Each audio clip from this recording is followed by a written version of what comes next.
अस्सलाम वालेकुम and welcome to my channel EHA assistants. Dear students, बहुत important lecture number 3 financial accounting का, specially for you students, ताकि आपको बेसिक समझ आ सके और आप अपने एग्जाम्स में बहुत अच्छे मार्क्स स्कोर कर सकें। चलते हैं अपने लेक्चर की तरफ। आज हम डिस्कस करने जा रहे हैं elements of financial statement with the help of a practical example. उससे पहले जल्दी से एक छोटा सा रिकैप कर लेते हैं हमने अभी तक जो पढ़ा। सबसे पहले हमने पढ़ा था कि फाइनेंशियल अकाउंटिंग क्या होती है। फाइनेंशियल अकाउंटिंग क्या है? Summarising the financial data into meaningful format. अब ये मीनिंगफुल फॉर्मेट क्या था? बैलेंस शीट और profit and loss statement. Balance sheet में हम एसेट्स, लायबिलिटीज और ऑनर्स इक्विटी को शो करते हैं और ये हमें financial position of a company के बारे में बताता है। और उसके बाद फिर नंबर 2 पे थी प्रॉफिट एंड लॉस स्टेटमेंट। उसका क्या काम था कि उसमें हम एक्सपेंसेस और रेवेन्यूज को शो करते हैं, इंडिकेट करते हैं, और वो हमें कंपनी की परफॉर्मेंस के बारे में आइडिया देता है। उसके बाद प्रोसेस ऑफ अकाउंटिंग हमने पढ़ा था। अकाउंटिंग प्रोसेस क्या था? From analysis of source documents से लेकर फाइनेंशियल स्टेटमेंट्स प्रिपेयर होने तक का जो कंप्लीट प्रोसेस है उसे प्रोसेस ऑफ अकाउंटिंग, और अकाउंटिंग की टर्म्स में उसे बुक कीपिंग कहा गया है। फिर हमने एलिमेंट्स ऑफ फाइनेंशियल स्टेटमेंट्स को समझा और पढ़ा। 5 बेसिक एलिमेंट्स हैं, कोई छठा एलिमेंट नहीं है। ये 5 बेसिक एलिमेंट्स ही हमारी कंप्लीट अकाउंटिंग को सर्कुलेट करते हैं। पूरी अकाउंटिंग इन्हीं पे बेस्ड है।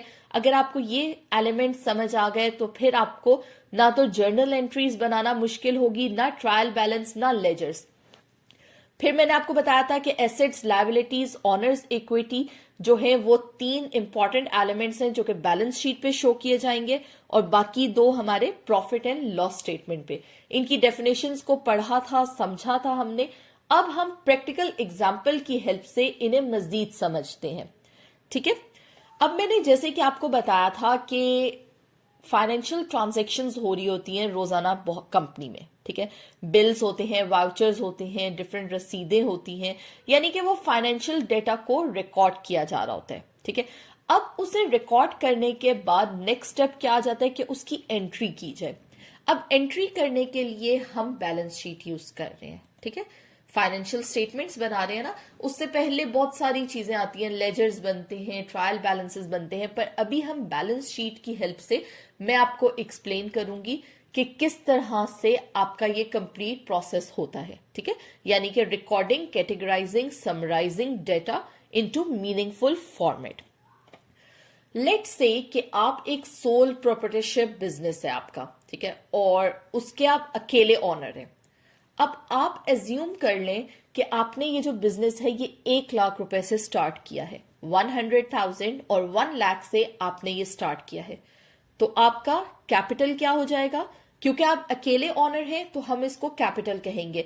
मैंने आपको इक्विटी और कैपिटल में डिफरेंस समझाया था, होपफुली आपको याद होगा कि कैपिटल क्या है। अगर सिंगल 1 या 2 ऑनर्स हो, जिस तरह सोल प्रोप्राइटरशिप हो बिजनेस या पार्टनरशिप सिंपल हो, तो उसमें हम जो पैसा आ रहा है या जो इन्वेस्टमेंट हो रही है, जो ऑनर्स पैसे लगा रहे हैं बिजनेस में, हम उसे कैपिटल का नाम देंगे। लेकिन अगर हम किसी कंपनी की बात करें, for example joint stock companies की, तो उसमें hundreds and thousands of honours होते हैं और उधर क्या होता है कि वो कैपिटल नहीं बल्कि हम इक्विटी कहते हैं। और इक्विटी की हमने डेफिनेशन भी पढ़ी थी कि it is the residual interest of the owners after paying all liabilities, after deducting all liabilities। ठीक है। तो अब यहां मैंने आपको जिस तरह से कहा कि आप अकेले ऑनर हैं, ठीक है, तो आपका ये जो अमाउंट, ये जो इन्वेस्टमेंट होगी, that will be called capital. अब ये जो बैलेंस शीट में हम इसको किस तरीके से शो करेंगे? देखिए, बैलेंस शीट के 2 कॉलम्स होते हैं। जब मैंने आपको बैलेंस शीट की डेफिनेशन बताई थी उस वक्त मैंने आपको कहा था कि बैलेंस शीट के 2 सेक्शंस होते हैं। एक सेक्शन में हम एसेट्स और लायबिलिटीज, एसेट्स को रिकॉर्ड करेंगे, और दूसरे में हम लायबिलिटीज और कैपिटल या ऑनर्स इक्विटी को रिकॉर्ड करेंगे। ठीक है। तो अब क्या है कि अब ये जो 1 लाख रुपीज से आपने इन्वेस्टमेंट की, आपने बिजनेस स्टार्ट किया, ये बैलेंस शीट में हम लेफ्ट हैंड साइड पे आ जाएगा, कैपिटल एंड लायबिलिटीज वाली साइड पे। ठीक है। और एसेट्स लिखे जाएंगे राइट हैंड साइड पे। अब बिजनेस स्टार्ट कर लिया आपने 1 लाख से, तो ये जो 1 लाख रुपीज है, ये आपका जो कैश है, ये एसेट में लिखेंगे आप। ठीक है। और कैपिटल में भी लिखा जाएगा। क्यों? देखें, हमने एसेट्स की डेफिनेशन में पढ़ा था ना कि asset is a resource controlled by an entity as a result of past events and from which future economic benefit can be expected. So क्या आपको इस कैश के ऊपर कंट्रोल है? ये जो इन्वेस्टमेंट की जा रही है 1 लाख की, क्या इस पे आपका कंट्रोल है? ऑब्वियसली आपका कंट्रोल है इस कैश पे। आप इससे कोई भी इकोनॉमिक बेनिफिट अचीव कर सकते हैं। तो ये जो आपका कैश है, आप इससे कुछ भी कर सकते हैं। आप इन्वेस्टमेंट कर रहे हैं तो ये आपको इस कैश पे कंट्रोल होगा, ठीक है? तो ये आपका एसेट आएगा। So it will be, your asset will be 1 lakh rupees, ठीक है? अब 1 लाख आपका कैपिटल भी है। कैसे? क्योंकि आपने ये पैसा इन्वेस्ट किया है। अब आपके पास क्लेम है कि ये आपका टोटल एसेट्स पे ना आपका क्लेम है, और कंपनी के टोटल एसेट्स क्या है? 1 लाख रुपीज। होप सो ये चीज आपको क्लियर होगी, ठीक है? क्योंकि हमने कैपिटल की डेफिनेशन में ये चीज देखी थी ना कि आप जो अमाउंट, जो इन्वेस्टमेंट है, ठीक है, वो आपके पास आ रही है। अब हम समझते हैं कि इक्विटी क्या है। नेक्स्ट हम इक्विटी को देख लेते हैं कि अब मैंने जिस तरह से आपको कहा ना कि कैपिटल और इक्विटी में इंटरचेंजेबल टर्म्स यूज करूंगी, ठीक है? आपने कंफ्यूज नहीं होना। ये जो आपका 1 लाख रुपीज है, ये आपका कैपिटल भी है और ये आपका एसेट भी है। अब नेक्स्ट हम एज्यूम कर लेते हैं कि आपने एक मशीनरी परचेज की ताकि बिजनेस को आगे बढ़ाया जाए, प्रोडक्शन की जाए। लेट्स से कि आपने 20,000 की मशीनरी ले ली। अब वो मशीनरी ऑब्वियसली आपने कैश में से ली है, ठीक है? तो ये कैश रिड्यूस हो जाएगा और ये मशीनरी एसेट है आपका, ठीक है? क्योंकि ये अब आपको इस पे कंट्रोल होगा ना, आप इससे फ्यूचर बेनिफिट जनरेट कर सकेंगे। तो अब होगा क्या, आप बैलेंस शीट पे देखें कि आपने मशीनरी 20,000 की ऐड की, ठीक है? लेकिन जब आपने 20,000 की मशीनरी ली तो उस वक्त आपका कैश रिड्यूस हो गया। कैश आपका 80,000 बन गया। क्यों कैश 80,000 हो गया? क्योंकि ऑब्वियसली आपने कैश में से 20,000 स्पेंड कर दिए, उससे आपने मशीनरी खरीद ली, ठीक है? तो आपका कैश रिड्यूस हो गया और साथ में आपकी मशीनरी। लेकिन आपके जो टोटल एसेट्स हैं वो कितने रहे? आपके वो टोटल एसेट्स 1 लाख रुपीज के ही रहे, ठीक है? अब लेट्स अज्यूम कि अब आप मजीद इन्वेस्टमेंट करना चाह रहे हैं किसी बड़े प्रोजेक्ट पे। उसके लिए आपको पैसों की जरूरत है। तो अब आप क्या करेंगे कि अब आप जाएंगे बैंक जाएंगे। अब बैंक जाने के बाद आप वहां पर 40,000 का लोन अप्लाई करेंगे। अब आपको जब वो लोन मिल जाएगा तो अब क्या हुआ? एक तो आपके पास कैश आ गया, ठीक है? पहली एंट्री क्या होगी कि आपके पास कैश आ गया 40,000 का, पर साथ ही साथ आप पे ये ऑब्लिगेशन भी आ गई है कि आपने ये 40,000 बैंक को वापस करने हैं। अब ये ऑब्लिगेशन क्या है? Obviously liability. जैसे कि हमने पढ़ा था और समझा था कि लायबिलिटी एक ऐसी प्रेजेंट ऑब्लिगेशन है जिसके बदले में मतलब ऑब्वियसली कैश रिटर्न करना है। फॉर एग्जांपल, जैसे कि मैंने आपको बताया था कि अब आपने गुड्स परचेज किए हैं 1 लाख के और आपने सप्लायर को अभी पेमेंट नहीं की, पर आप पे ऑब्लिगेशन आ गई है कि आपने उसको पेमेंट करनी है। इसी तरह से same is the situation with bank कि आपने बैंक से लोन ले लिया, आपके पास कैश तो आ गया, पर ऑब्वियसली आपने वो कैश रिटर्न भी तो करना है ना बैंक को, तो आप पे लायबिलिटी भी आ गई। तो अब हम इसे बैलेंस शीट पे कैसे रिप्रेजेंट करेंगे? देखिए, बैंक लोन आपका आ गया 40,000 रुपीज का, ठीक है? 40,000 का आपको बैंक लोन आया। अब ये जो आपका बैंक लोन है ये आपकी लायबिलिटी है। जैसे कि मैंने आपको पहले बता चुकी हूँ, डिस्कस कर चुकी हूँ कि हम लायबिलिटी को लिखेंगे लेफ्ट हैंड साइड पे। अब ये जो आपने लोन लिया, ऑब्वियसली आपके पास कैश भी इंक्रीज हुआ। 40,000 आपको कैश मिला ना, तो आपका जो कैश 80,000 था वो इंक्रीज होके हो जाएगा 1,20,000।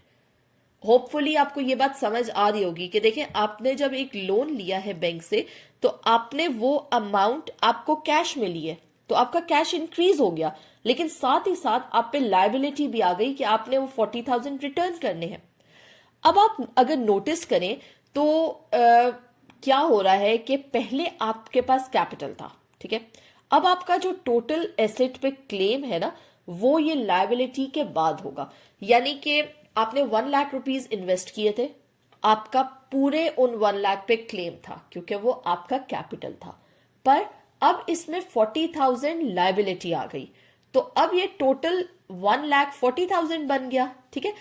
अब ये जो आपने लोन लिया है, ऑब्वियसली ये आप पे लायबिलिटी है, तो आपका अब क्या क्लेम किस पे होगा? आपका क्लेम उस अमाउंट पे होगा जो कि ये लोन या ये लायबिलिटी पे करने के बाद बचेगी। ठीक है, इस चीज को आप समझ रहे हैं? अब कैपिटल और लायबिलिटीज 1,40,000 हो गए, इसी तरह से हमारे एसेट्स जो हैं वो भी 1,40,000 हो गए। अब बीइंग ऑनर आपका टोटल एसेट पे क्लेम है, पर लायबिलिटीज डिडक्ट करने के बाद, जैसे कि हमने ये चीज समझी थी कि क्लेम ऑफ ऑनर कब होगा, जबकि लायबिलिटी डिडक्ट कर दी जाएगी। तो अब ये 1,40,000 में से पहले जो आपका एसेट्स है 1,40,000, इसमें से सबसे पहले लायबिलिटी दी जाएगी। ठीक है, लायबिलिटी पे की जाएगी और उसके बाद फिर जो अमाउंट बचेगी उस पे आपका क्लेम होगा। होपफुली ये चीज आपको अच्छे से समझ आ गई होगी कि एसेट्स, लायबिलिटीज, इक्विटी, ठीक है, ये क्या है और हम इसको बैलेंस शीट पे किस तरीके से रिप्रेजेंट करते हैं, कैसे ये फाइनेंशियल परफॉर्मेंस, फाइनेंशियल पोजीशन का आइडिया देती है हमें।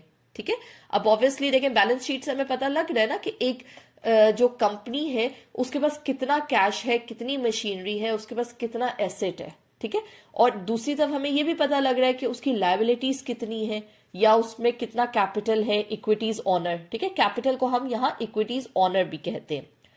होपफुली ये आपको सारी इंफॉर्मेशन क्लियर होगी। इंशाल्लाह नेक्स्ट लेक्चर में हम बहुत इंपॉर्टेंट कॉन्सेप्ट पढ़ेंगे, that is debit and credit and double entry. Double entry अभी हमने यूज की है, लेकिन इसकी एक्सप्लेनेशन हम फर्दर आगे जाके पढ़ते हैं और फिर आपको ये चीजें मजीद क्लियर होती चली जाएंगी। मेरी कोशिश है कि मैं स्टेप वाइज आपको ऐसे समझाऊं कि हर चीज आपको इजी हो जाए, आपके लिए आसान हो जाए, और जब आप लेजर्स बनाएं, जर्नल एंट्रीज करें, जब आप ट्रायल बैलेंसेस बनाएं या आप कोई भी फाइनेंशियल अकाउंटिंग का क्वेश्चन सॉल्व करें, तो ये सारी चीजें आपकी टिप्स पे हो। क्योंकि अगर आपको कैटेगराइज करना आ गया ना कि एसेट क्या है, लायबिलिटी क्या है और फिर क्रेडिट क्या है, डेबिट क्या है, ये सारी चीजें, तो आपके लिए बहुत सिंपल हो जाएंगे आगे सारे कॉन्सेप्ट्स लर्न करना। सो अब तक के लिए इतना ही। इंशाल्लाह मिलते हैं अपने नेक्स्ट लेक्चर में। Stay tuned to my channel and bell icon को क्लिक करना बिल्कुल भी नहीं भूलिएगा ताकि आने वाली हर वीडियो की नोटिफिकेशन आपको मिल जाए। Thank you for watching, stay tuned, Allah Hafiz.